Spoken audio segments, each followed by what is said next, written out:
And this is Old Jacksonboro Road, a section of the East Coast Greenway which is not paved, and it is a sand trap. You can't ride a bike on this, but it's an alternative to Highway 17, which is a very fast moving divided 4-lane.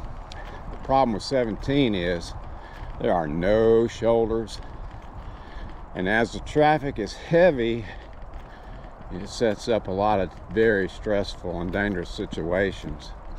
Tried to take off on that this morning after what I thought would be rush hour traffic, but it's still a pretty busy road, and so I'm relegated to walking on the sand over here on this alternative route. I have to say that there's a lot of politics involved with the Greenway and the conservation movement and things of this nature. And some states didn't get a lot of rail to trails money, and you understand that they don't necessarily think of this as a great idea, but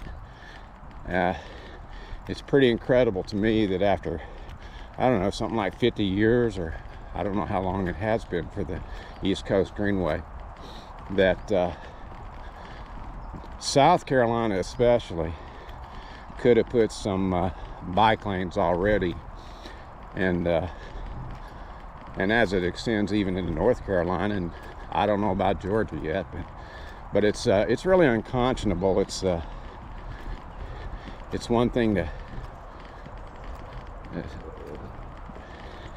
be concerned about the tax dollars and everything, and everybody is, but they certainly have money to spend on everything else in the world. And this ultra conservatism in these states is really more belligerence than anything.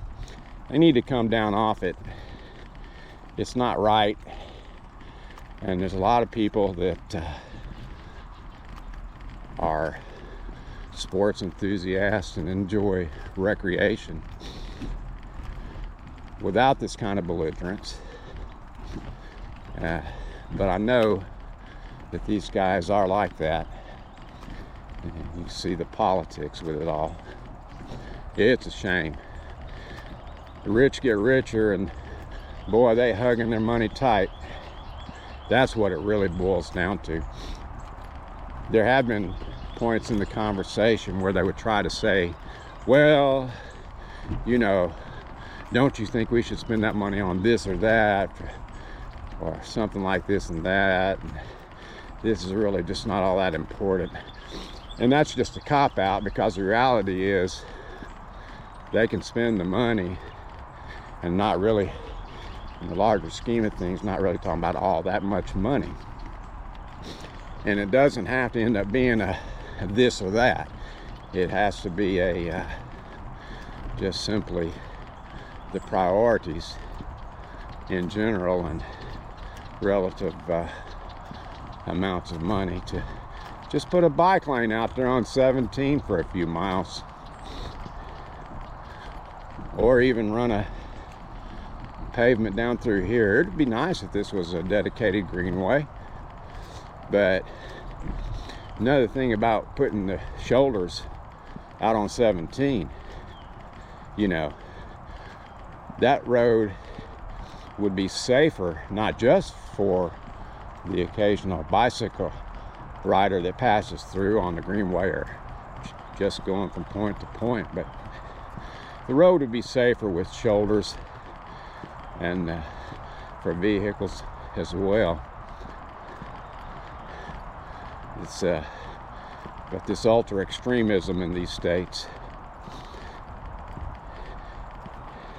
may be getting another boost from the Trump era, but the fact of the matter is that crap is kind of old, and I just don't think this country benefits from that kind of thing any longer.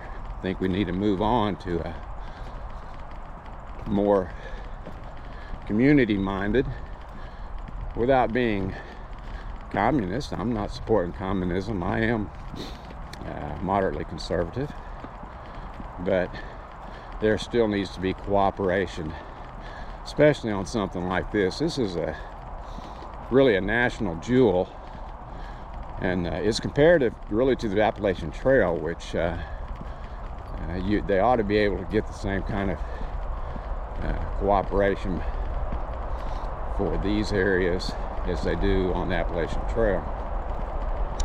Anyhow, that's my 2 cents worth. Supporting the East Coast Greenway from the Canadian border to Key West, Florida, but shouldn't really have to become a matter of taking your life into your own hands simply because there's this Mexican standoff between some of these states, apparently. I don't know exactly what the politics are, but I can't see it being justified in any sort of way. So anyway, this is Jim Porter Casey. I'm on the East Coast Greenway, and well, that's my 2 cents worth.